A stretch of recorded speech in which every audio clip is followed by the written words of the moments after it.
runs off the chart on verbal skills. The Babe. We need to get cleaned out. If they can just stand each other, She looks good when she's naked. no one else stands a chance. Oh, I like this. Jean-Claude Van Damme, Rob Schneider, Layla Rysher. Knock Off. Rated R. Opens everywhere Friday.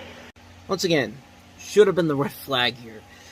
This is Van Damme's second film with this director, Sue Hark, who did Double Team the year before, which worked mostly because of the over-the-top ridiculous ending, but this doesn't even have that worthiness to it. And truth be told, this director actually, this was his last American film. He basically returned to Hong Kong after basically feeling unsatisfied with his work in the U.S. He kind of turned into what John Woo eventually turned out to be after he made Face Off, and then he had to do Mission Impossible 2, and then Paycheck, and then his career kind of took a deep downward spiral here in America, so he went back to his home country to make films, and, I mean, John Woo at least had some success. This director, not so much, and the film here is just, it's basically, the title's basically a double entendre, as the term refers to both counterfeit goods, as well as targeted killing, and this is one of the last films in the world to feature the Kai Tai Airport, which was still in use back then, and I think the airport actually closed in '98 when this movie came out, but, do I really need to say what's wrong with this movie? It's Jean-Claude Van Damme and Rob Schneider. These are two people who clearly do not need to be together in a movie. Jean-Claude Van Damme can be pretty awesome in his own movies. Rob Schneider, not so much. I mean, look at what happened with Sylvester Stallone and Judge Dredd. I mean, do I really need to say anything more about this movie? It's a forgettable film. Like, it's a film it has no redeemable factors to it whatsoever. It's not a good movie, so, yeah, like I said, we're going to be very quick on this episode. So, that's Knock Off. So, on to the next movie, and that is Firelight. Then the spoon came out. Non ci sono più regole.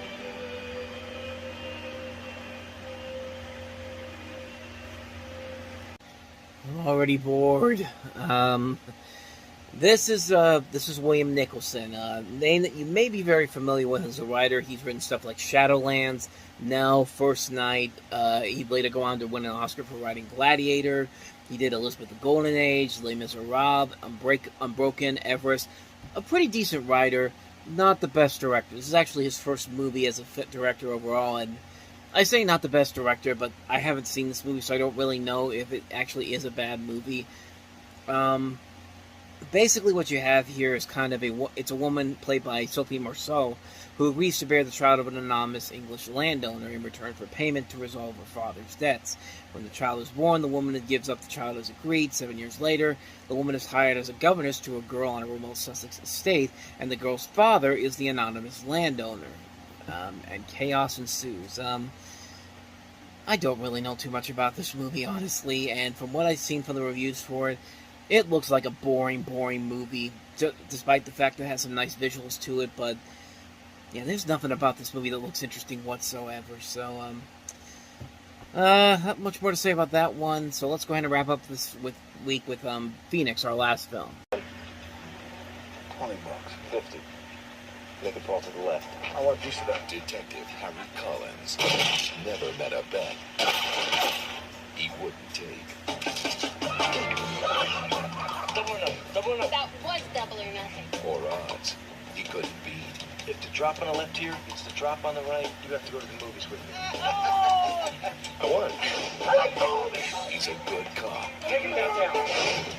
who's got a bad habit. Don't tell me that there's something that you'd rather do than make love to me right now. Actually, yes. And even worse friends. Ray Liotta, You bet on anything, anywhere. Anthony LaPaglia, Never trust a gambler. and Angelica Houston. Just don't gamble with me.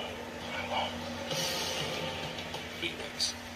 So I really don't see what the major problem is here. I mean, I feel like I'm missing something here. Ray Liotta plays a cop whose gambling debts leave him indebted to the underworld and desperate to find a way out without compromising his principles. I mean, a good cop who has a gambling debt.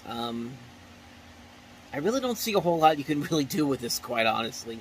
This is directed by Danny Cannon, who gave us Judge Dredd, and also he did I Still Know What You Did Last Summer, which still is yet to come out. I think it actually comes out next month in October. But he's not been a decent director, but it's got a good cast to it. Ray Liotta, Anthony LaPaglia, Angelica Houston, Daniel Baldwin, Jeremy Piven, Giancarlo Esposito. So there's a good cast there. I just don't think there's a whole lot to do with the storyline. It doesn't really feel like there's a whole lot there that needs to be said about what's going on here. I mean, I think you can pretty much tell what's going to happen when this is all said and done.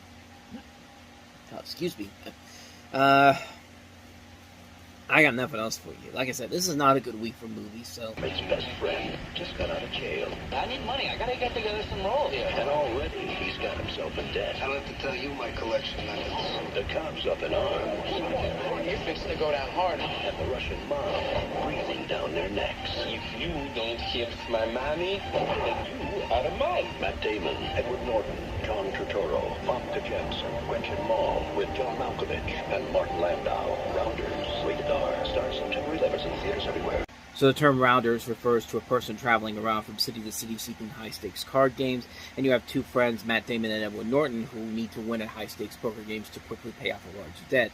This comes from John Dahl, who gave us The Last Seduction, Red Rock West, and his last movie, Unforgettable, was forgettable. That's probably the best way to describe that. But this was a nice return to form for him. Not one of his best movies, but features a lot of good performances enough to really make the film worth it, especially with the atmospheric edge of the movie, the visual style of the film. Matt Damon and Edward Norton are great in this. A lot of good people in this. John Turturro, John Malkovich, Famke Janssen, Michael Rispoli, Martin Landau, Gretchen Mol, Melinda Carides from Providence, Lenny Clark, Goran Viznik. Just a solid cast overall here. It is a stylish-looking film. Maybe not to the levels of something like Swingers a couple years prior to this, but it's really it's an interesting film enough. And like I said, it was a nice return to form for this director, John Dahl, whose last movie was not that great, but also this came to us from Brian Kaufman and David Levian, who later go on to write stuff like The Illusionist. They'd write Solitary Man, Ocean's 13. They did Knockaround Guys, if I'm not mistaken, too, the Vin Diesel movie that came out a couple years later. Pretty good writers overall. Pretty solid film overall. Nothing too crazy to really go into about this one. I mean, it basically delivers what you'd expect it to for a film about the underground world of high-stakes poker, and it pretty much delivers on everything it promises there. So, definitely worth checking out. So, definitely check that one out. That's Rounders, so let's go ahead and move on to the next movie we have here, and that is Simon Birch. Aren't born. They're made, one memory at a time. Not playing the baby here, so just forget it. You're the only one who fits into the manger. So, are you okay?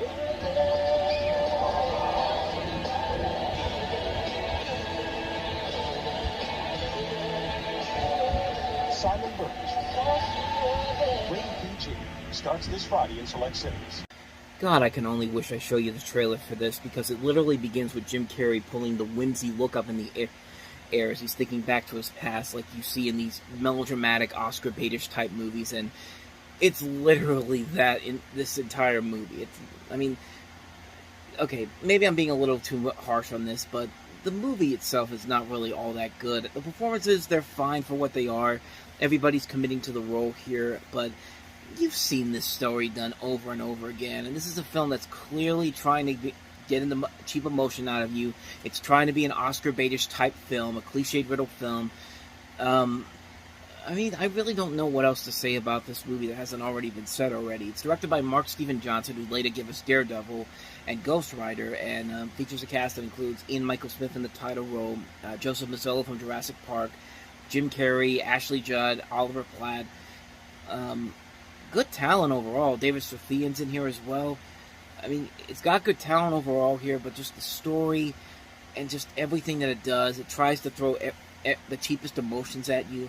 It is not a good movie whatsoever. It's a shame because so much talent is involved in this. You expect so much better, but it's pretty much what you expect it to be. It's an Oscar baitish movie. You got those scenes that are clearly trying to be something that they use at the Academy Awards in the spring, and yeah, if you're smart enough, you could pretty much pick that out right away and pretty much avoid this movie. But yeah, it just didn't work for me. So Anyway, so that's Simon Birch. Let's go ahead and move on to the next movie, and that is the re-release of Orson Welles' classic, Touch of Evil.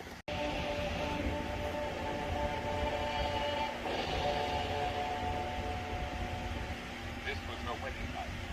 Where was the man she had married? Who were these hoods?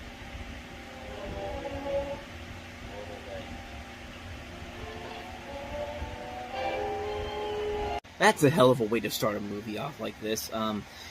Touch of Evil, of course, is written and directed by Orson Welles. This was kind of right in the middle of his success in the early days, when he broke out with Citizen Kane and then The Magnificent Ambersons. This was actually released by Universal, and Charlton Heston stars in this movie along with Janet Leigh, and Welles was also hired to direct and star in the film, as well as rewrite the script. There was creative differences after the film finished production between Welles and Universal, who forced him off the film, and Universal basically re-edited the film themselves to a more conventional movie, and the film was not received well by critics when it came out. In fact, Orson Welles actually wrote a 58-page memo in which he outlined his creative vision for the film and asked that his version be restored. And unfortunately, that didn't happen, and like I said, it got panned by critics. It was not a big hit as far as in the U.S., but it did receive popularity among European audiences and actually won top awards there. And during the 1970s, the film was actually given a new renaissance to it. Its reputation was renewed, and the film has actually become one of Orson Welles' last great films, and actually one of the best classic era noir films, as well as one of the last ones. And so finally, in 1998, they actually re-edited this movie based on his memo that he wrote back when this movie came out. So it's a very interesting film to take a look at, honestly, when you see the differing versions of this, because they actually did put both versions out on DVD, if I'm not mistaken. And the basic premise of the movie here is that you've got this Mexican narcotics officer who has to interrupt his honeymoon on the Mexican-U.S. border when an American building contractor is killed after someone plants a bomb in his car. And he's killed on the U.S. side of the border, but it's clear that the bomb was planted on the Mexican side. And as a result, Vargas delays his return to Mexico City, where he's been mounting a case against the Grandi family, crime and narcotics syndicate. So they have this police captain come in charge of the U.S. side, and he soon finds a suspect, a Mexican named Manolo Sanchez. And Vargas is soon onto Quinlan and his Sergeant Pete Menzies when he catches them planting evidence to convict Sanchez. And when this new American wife Susie safely tucked away in a hotel room on the U.S. side of the border, or so he thinks, he starts to review Quinlan's earlier cases while concentrating on the corrupt policemen. However, the Grandis have their own plan for Vargas, and they start with his wife Susie. So that's kind of where that scene in the beginning there takes place. And I've seen the movie before. I won't say it's one of Orson Welles' best movies. I mean, you can't really top Citizen Kane or something like The Magnificent Ambersons, but it is still a great Orson Welles noir film. I mean, it's a great film, great acting overall. Charlton Heston, Janet Leigh, Orson Welles, Zsa Zsa Gabor. I mean, the talent is clearly there, and there is a lot of really good stylistic shots in the movie that make it worth watching on those merits. I definitely say check out the Welles version, the re-release version that came out in '98. The other version that came out is fine for what it is, but definitely the Orson Welles version, I think, does a better job of showing what Welles' true vision for this film really was going to be like. It's a very good film. I'd say definitely check it out if you can find it. So that's Touch of Evil. So let's go ahead and move on to the next movie. A pretty cool looking film here, coming up here, and that is Cube. A cube. 26 rooms high, 26 rooms across. 17,576 rooms. Yeah, if you've seen the game Half Dead, it's pretty much they pretty much took the inspiration from this movie. And Cube is basically a story where you have individuals trapped inside this bizarre and deadly labyrinth of cube-shaped rooms. So every time you go into a room, you get like all these different traps. You get like in one area you'll get like motion detectors. Like you could throw a boot into a room, kind of like what you do in the video game. And this is a film that has gone on to have a cult following. It's definitely very Kafka-esque in terms of the way it's stylized and the way the film looks. And they've been trying to make a remake of this movie in America for years now, and I think they just realized that how can we compete with this? I mean, this is a really damn good movie. Just the style and the look of the film alone is beautiful enough to look at, but then you add this other element, this great storyline, and it just makes for a very intriguing, very tense, and very chilling movie. Like, you really are, like you're part of. You feel like you're part of this group as every time you go into a room, you're thinking to yourself, "What's going to happen next? What's going to happen next?" It's just like, it's a really cool film. It's a really enjoyable film. I really enjoy it a lot. I think it's a very good, underrated film that is slowly but surely gaining attention as it's gone on in the year since its release. I really don't want them to remake this movie in America because really, I don't think you could really top what they did here. Plus, there's already a good remake, and that's the Half Dead video game. I mean, Half Dead really is kind of like that, kind of pretty much a better remake than anything that Lionsgate probably would do with this, but it's definitely a great film. If you haven't seen it, definitely check it out, because it's definitely worth the time. So check that movie out, Cube. With that said, on to the next movie, and hey, who wants some more Oscar bait? It's Without Limits. It's the hardest thing in the world to believe in something. Critics call Without Limits a poignant, moving, and inspiring film. I don't want to win. You don't want to win unless I've done my best. You don't really believe you can do anything. Absolutely. From Academy Award winner Robert Towne. I believe in myself. Billy Crudup, Donald Sutherland, Monica Potter, the true story behind the legend. Without Limits, rated PG-13. Yeah, this is pretty much another Oscar bait movie, but I will say it's not the worst thing ever. I mean, it certainly could be. It certainly isn't as bad as Simon Birch was, but it's actually the second movie about Steve Prefontaine. We talked about the other movie, Prefontaine, with Jared Leto, but here you follow the relationship between him and his coach, Bill Bowerman, played by Donald Sutherland, who later co-founded Nike. And you have Billy Crudup playing Prefontaine, Donald Sutherland is Bowerman, like I said, Monica Potter is in here, Jeremy Sisto, Judith Ivey, Matthew Lillard, directed by Robert Towne, and also written by him. It's not the worst thing ever, and it's probably a terrible way to sell the movie, but it's definitely very Oscar baitish, but at the same time, it's not the worst thing you could see. It's a film that is competently done. I think it does tell a better story about this guy, Steve Prefontaine, than Prefontaine did. And, I don't know, neither one of them really was that great to me, but this is the one that I'd say I kind of liked a little bit more, mostly because of the performances by Crudup and Sutherland.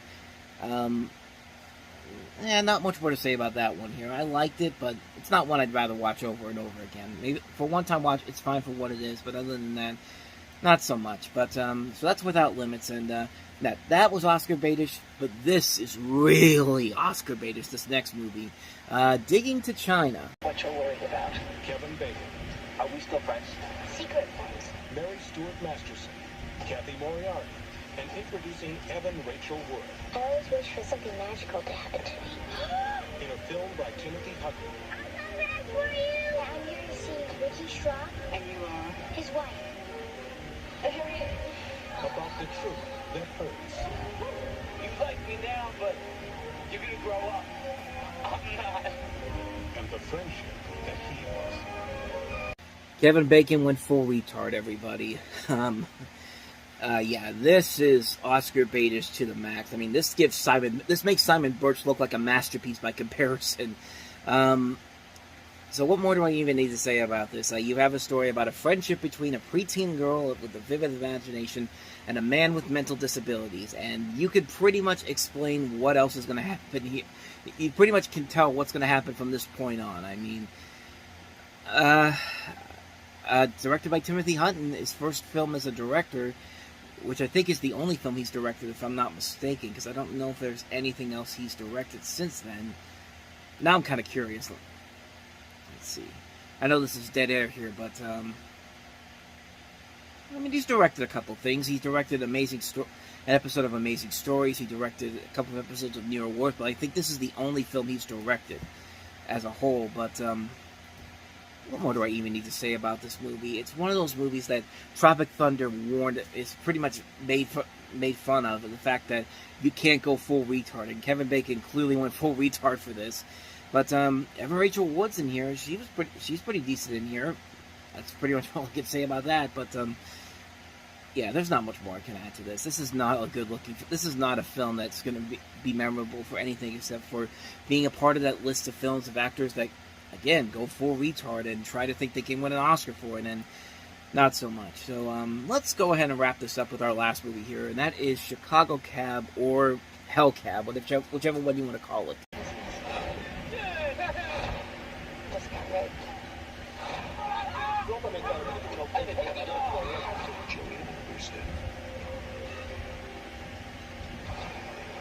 Cusack.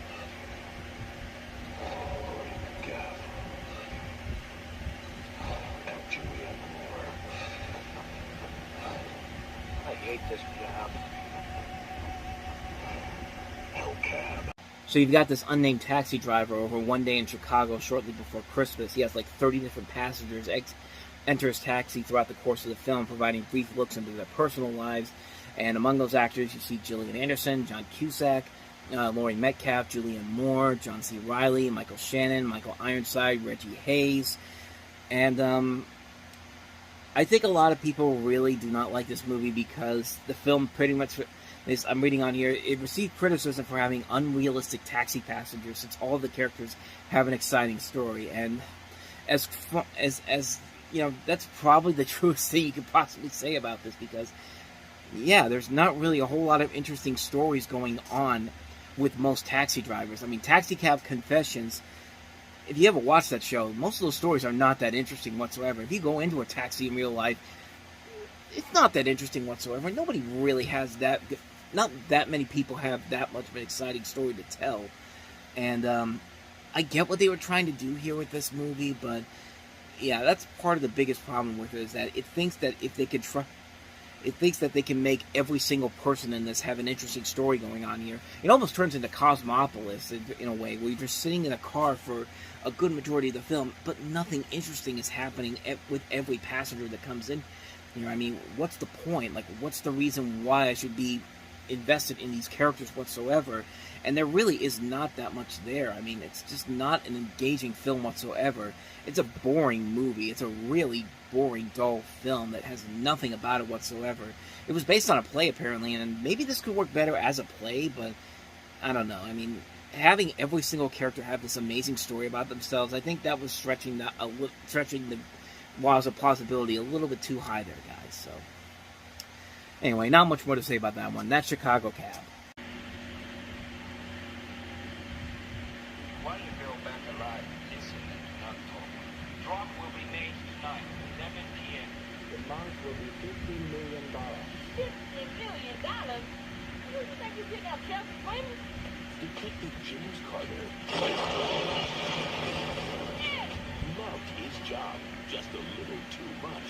You destroyed half the city block. The block was already messed up. And you lost a lot of evidence. Street already left. But the job got a little too dangerous. 29 minutes late. I got everything under control. I want to speak to my daughter. I was about to get his daughter back and she screwed it up. I would like one of my people to help. Now it's time to bring in the master. Please tell me it's beginning. Do you understand the words that are coming out of my mouth? I don't want no partner. I don't need no partner. I ain't gonna never have no partner. The Kojak have a partner. Yeah, have a partner. Did Columbo have a partner? No. Put your own bag in the back. I'm not a fat cat. Squeaky boy. Oh, hell no. I'm gonna take the black man's radio. What?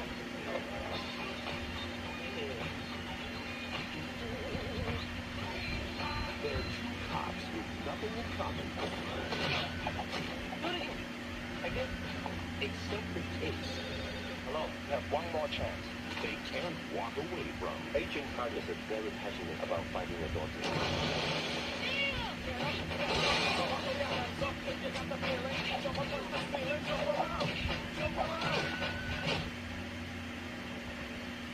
Which one of y'all kidding? From New Line Cinema.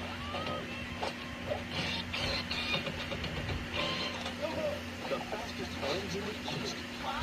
Meet the biggest mouth in the West. A threat on the building. Please exit the building. Not panic. You hear what I said? Get the hell out of here. Come on, let's do this. Jackie Chan. I can't hold it anymore. Just hang on, man. I'll be right back. Chris Tucker. FBI. Take it easy. It's okay. Wait a minute. Rush Hour. We can hang my dick. I will show you my dick. What the hell did you just say? So yeah, not much there in terms of originality or story-wise, but it's very much in the same vein as something like a 48 Hours or as of more recently when this movie came out, Lethal Weapon. Of course, Lethal Weapon had its fourth film come out at this point. That series had kind of died off, and here you have this movie coming a couple months later to kind of take over the mantle that Lethal Weapon kind of established, took control of at the beginning. It's almost 10 years ago, when you have Jackie Chan and Chris Tucker. Chris Tucker and Brett Ratner had worked together before on Money Talks with Charlie Sheen the year before, and that made for a really good movie. Jackie Chan was a rising action star. The mending of all these people coming together for a film like this seemed like it would work out well, and people bought it. A lot of people bought it. You basically have a typical setup for this type of a buddy action comedy. Two mismatched police officers, played by Jackie Chan and Chris Tucker. They're assigned to rescue a Chinese diplomat's abducted daughter. You have Tom Wilkinson, Mark Rolston, Elizabeth Pena, Rex Lynn among the cast in this. And, yeah, it's pretty much what you'd expect from a movie of this caliber, but it's a good, fun movie. Jackie Chan and Chris Tucker have a lot of good chemistry together, and Brett Ratner does a pretty good job as the director of this. It's also written by Jim Coof, who wrote another 48 Hours guest type of film with Charlie Sheen and not Charlie Sheen, Emilio Estevez and Richard Dreyfuss in Stakeout, and it definitely feels like this is a match made it perfectly for this type of film that they're trying to do here. And like I said, they made a really good movie out of it. It's a fun film. It's nothing too grand or in terms of originality or cleverness, but it's still a funny movie. Like I said, you like Chan and Tucker together. The chemistry just works so well. The comedy overall is very good. It's a well-made film. It's no Lethal Weapon, but it works perfectly fine for what it is. It's a very enjoyable film. I can't recommend it enough. Rush Hour, you haven't seen it, definitely go watch it. It's definitely worth a watch. And of course, it led to its own series of films after that, so we will eventually get to those as we get going. But let's go to the next movie here. Meryl Streep and Renee Zellweger in One True Thing. Between a mother and a daughter, there is a distance. She was going to deal with her. Say, oh, look at the house. That's terribly interesting. It is about to be bridged. I want you to move home and take care of her for the very first time. Because then you're with her. Right thing. For whom? Meryl Streep, Renee Zellweger, William Hurt. How do you do this every day? She's my friend, right? These are people I love. One True Thing. I love your mother. Rated R. Starts Friday, September 18th. Yeah, that trailer just reeks of terms of endearment for the 90s, and I thought that's exactly where they were going, but turned out that was not the case, and this film actually is not as bad as you would think it would be. It's basically the story of a woman in her 20s, played by Renee Zellweger. She's forced to put her life on hold in order to care for her mother, who's dying of cancer, and the mother being played by Meryl Streep. You have William Hurt as well as Tom Everett Scott. Bette Midler actually performs the leading song of the movie. And it's directed by Carl Franklin, who's given us some great films, some great underrated films. One False Move, his last film, Devil in a Blue Dress, is a great Denzel Washington movie. It actually does turn out to be a pretty solid film that trailer makes it look so much more melodramatic and so much more Oscar-baity than it has any right to be, but when you watch the movie, it actually is more than valid of all the things that it's trying to sell you on. There's no emotional moments in here that feel too manipulative, and I think everybody in the cast does a great job of elevating this to another level. Like, if they would have gotten lesser actors for this probably would have been something on the lines of a melodramatic Oscar-baited, cliche-riddled film, but it's not that whatsoever. It's a film that does its job very well. I think it surprises a lot of people, and it has a good director behind it that can elevate this material to another level as well, so it's actually pretty good. I'd actually say definitely check this one out if you haven't seen it already. It's kind of an underrated Meryl Streep film, honestly, because this film was not a big hit when it came out. And with the exception of her winning as being nominated for an Academy Award for this film did not do well at the box office, but it did well critically, though. So it does have a little bit of a cult following, I would think. But if it doesn't, and I'm just saying that just to say it, it definitely deserves it, because it actually is a pretty enjoyable film. I'd actually give it a recommended if you guys haven't seen it, so. Speaking of overrated films that probably don't get the recognition they deserve, on to the next movie, and that is Permanent Midnight. Like these Hemingway type who sold out to Hollywood. Dude, I know that you're a jerk. I know the producers. She was beautiful, she was witty, and she had no idea who I really was. You're always late, you're erratic. I know this looks bad, but it's worse than it seems.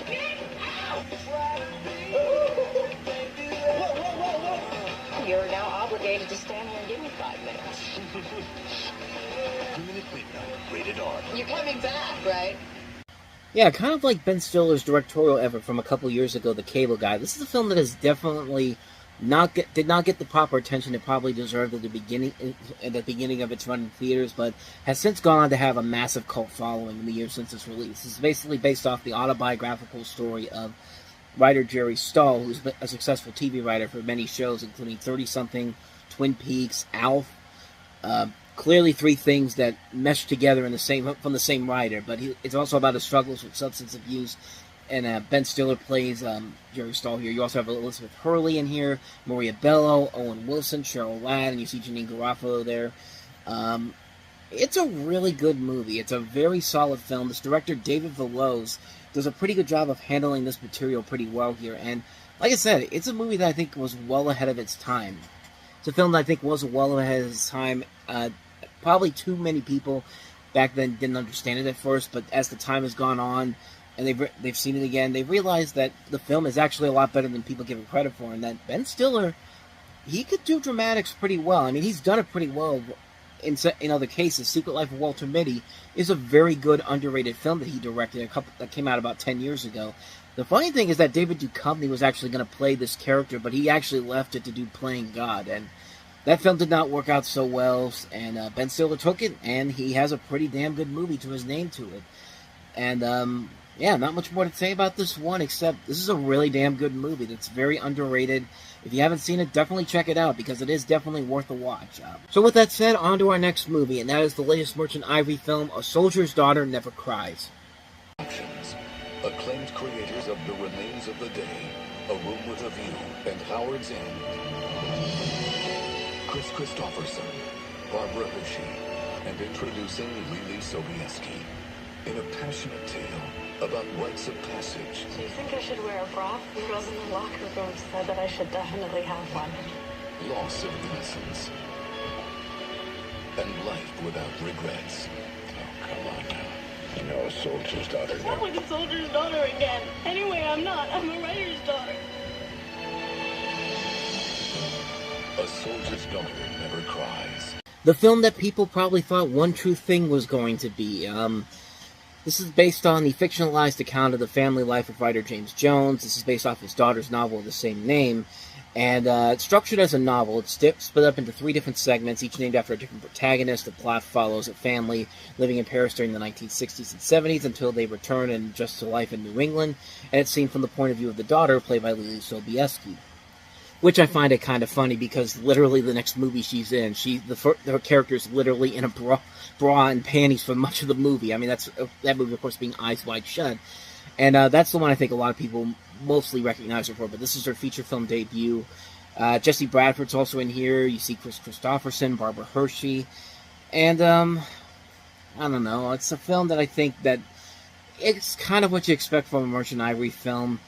I've never seen it before. Most people have seen it and said that it's not that bad.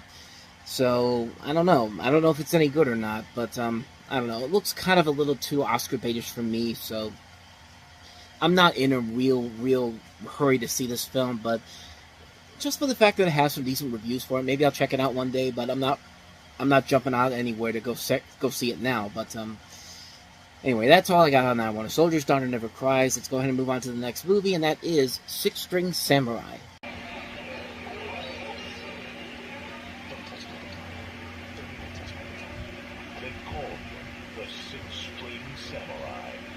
A film that I have never heard of until now, but I'm kind of intrigued by what I see here. You basically have a story where it's a post-apocalyptic action comedy set in I think it's set in Las Vegas, or as they call it here, Lost Vegas.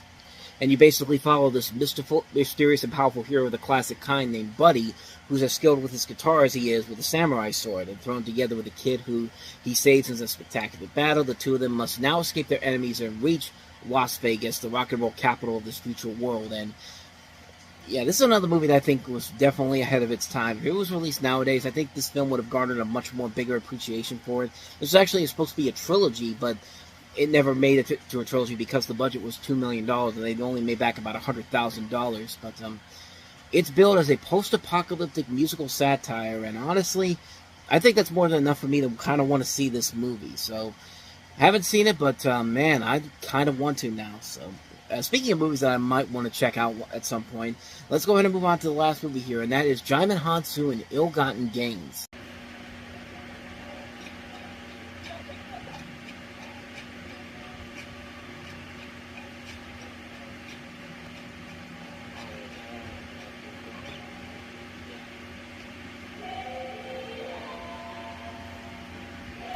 I mean, just from that trailer alone, I couldn't show you the whole thing, but man, that is one stylish-looking trailer, and this is Jaimin Hansu's feature film debut. Basically, the premise is that Africans revolt while imprisoned on board a slave ship during slavery times. Jaimin Hansu's in it. Eartha Kitt has a voice in it, but that's really all I know about it. But man, that trailer was so stylish on its own, I kind of want to see it. Even if the movie doesn't end up being as good as it probably is, that trailer was more than enough to kind of convince me to want to check this movie out one day. So maybe I'll check it out one day, but I don't have anything else more to say about it, honestly. That's Ill-Gotten Gains. Walk into a place I don't know how to walk out of. That's the first thing they teach you. In a world of covert operatives, he was given an assignment. This is what we're after. I want 100,000 up front. I want another 100,000 when you get the case. But there was more to the mission Get out of here. Walk away. than he ever imagined. The girl sold us out. Robert De Niro, Ronin, rated R, starts September 25th. So the premise of Ronin is that you're following a team of former special operatives hired to steal a mysterious, heavily guarded briefcase while navigating a maze of shifting loyalties. And this is a film that's been very much praised for its realistic car chases in the cities of Nice and also Paris. And you know what? When you have professional race car drivers coordinating and helping to perform the stunts, you gotta kind of expect that. This is a great movie, man. This is a great film. One of John Frankenheimer's last great movies, if not his last really great film. With a cast that includes De Niro, Jean Reno, Natasha McElhonney, Steven Skarsgård, Sean Bean, Jonathan Pryce. Just top-notch cast in this. The action sequences are top-notch as well. Like I said, the car chases are really damn good. The action overall is very good as well, I should say. The visuals overall are very well done. Like, there is a lot going on in this movie, and the script overall is also very solid as well. But then again, when you have somebody like David Mamet coming in to do some of the rewrites on there, you can kind of expect this to have more of an edge to it than some of these other movies that would have been similar, but from a different director. Not much more to say about this one. This is definitely an underrated classic action movie. If you haven't seen Ronin, definitely check it out. You will not be disappointed by it. So with that said, on to the next movie, and that is Urban Legend. Contemporary folklore passed on as a true story. This is what we call urban legend. On September 25th. Isn't there another story about a guy with an axe hiding in a woman's backseat? The legend What is it going to be next? Spider eggs and bubble gum? are coming to life. Why isn't anyone listening to me? Call 911! This girl, she could have been any one of us. Everything you heard, it's true. Urban Legend. Rated R. Only everywhere September 20th. Basically, you have a series of murders on the campus of this private New England university, all of which appear to be modeled after popular urban legends, and you have a young cast of notable talents such as Jared Leto, Alicia Witt, Rebecca Gayheart, Tara Reid, Michael Rosenbaum, and also people like Robert Englund, Loretta Devine, John Neville, and Brad Dourif.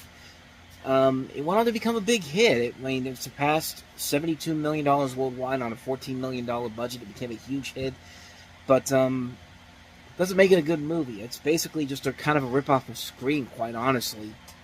It's not even a good ripoff of Scream. I mean, there's elements that you could literally tell they plucked from Scream and took it from this movie because Sony wanted their own Scream, even though they had I Know What You Did Last Summer and the infamous I Still Know What You Did Last Summer, but I digress. It's also you can kind of tell who the bad guy is going to be pretty quickly, or the bad girl in this case.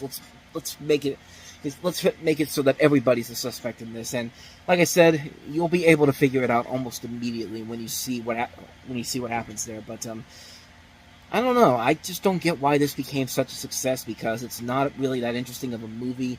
It doesn't have a whole lot of good scary moments in there. It's kind of a generic, mediocre film that teenagers bought back then and became a huge franchise in the process. So I guess there's someone out there for it, I guess, but not me. But that's Urban Legend. So let's go ahead and move on to the next movie we have here. Edward Furlong and Christina Ricci starring in Pecker.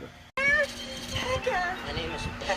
Pecker is about to go from small-town rogue You want to buy it? I'd love to give you a show in my New York gallery. to New York City Vogue. I don't want to be in Vogue. Everybody wants to be in Vogue. Edward Furlong, Christina Ricci, Martha Plimpton, Brendan Sexton III, Lee Stoll, Patricia Hearst, Mary Kay Place, and Lily Taylor in a new film directed by John Waters. They're all famous, just like the Jackson family. Pecker, rated R. Insert obvious dick jokes here.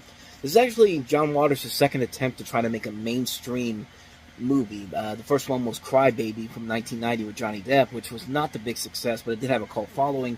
This one has about the same kind of cult following, especially with John Waters' movies. You have basically Edward Furlong plays this photographer who has the rise to fame and potential fortunes. He also has Christina Ricci, Lily Taylor, Mary Kay Place, Martha Plimpton, Brendan Sexton III, and Bess Armstrong among the cast. And it's a pretty good movie. It's a pretty solid film. Another movie that shows the power of what Christina Ricci's become at this point, because there were so many movies that she was in 1998, all good films that showcased her potential as a leading actress. And there's another one that really works. And Edward Furlong's kind of fun in this movie. I mean, he's not the best.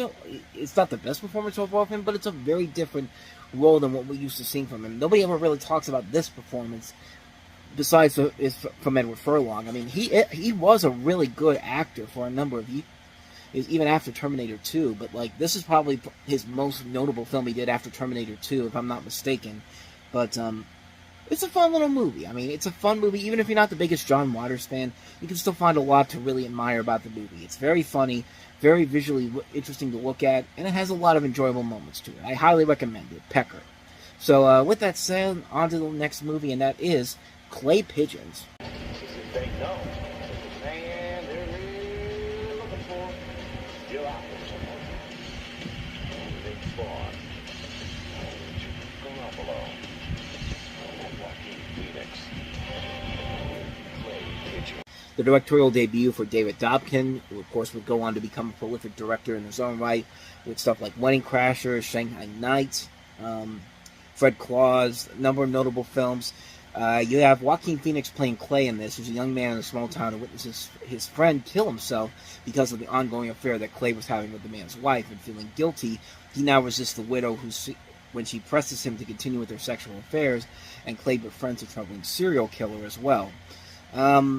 I've never seen the movie. I know this director, David Dobkin, has made some pretty good stuff over the years, some not so good stuff too, but I've never got around to see this movie. It's one I've heard about for the longest time. I just never really got around to watching it. The reviews for it have not been the best. They're not the worst, but they're kind of right in the middle. They're like it's 61, I think, on Rotten Tomatoes, which, as you know, I don't usually like to use that as a reference point. But I digress. I mean, it could be good. It could be something interesting. It's produced by Tony and Ridley Scott. It was actually a film that was developed under them, and of course, their Scott Free Productions is on there as well. And that's really all I know about this movie. I haven't seen it, so I can't really say if it's any good or not, but it came out this weekend. That's Clay Pigeons. So on to the next movie, and I swear when I saw this, I thought this was the exact same movie, but it's not. It's Dennis Leary in Monument Avenue. I didn't tell you the story of the time I was working at a yuppie pub. Jim, did you hear the story? Yeah, this is a great fucking story. This is fucking hilarious. There was a place up in Monument Avenue that my son was looking at for a long time to play kids. It was going to be the two of us together, but other some was real fucking with it. I don't know where all day. There was no trailer for it, so I can only get a little bit of a clip there. But Monument Avenue, which was originally called Snitch, and then in the U.S., and then later titled Noose in Australia, you figure that out. You basically have a story that takes place in Charleston, Massachusetts, and centers on the small-time criminal played by Dennis Leary, who becomes conflicted due to Charleston's code of silence. His loyalty and drive for self-preservation are tested after two of his closest family members are gunned down by their boss. And this also includes Martin Sheen, Famke Janssen, Ian Hart, Lenny Clark, Cam Neely has a cameo in here as well. Gene Triplehorn's in the cast as well, Billy Crudup. So notable names in here, and I wouldn't be surprised if this was kind of a precursor to what we'd see later on from Dennis Leary, with stuff like The Job and Rescue Me, Sex, Drugs, and Rock and Roll. More of a dramatic performance coming from him in those shows.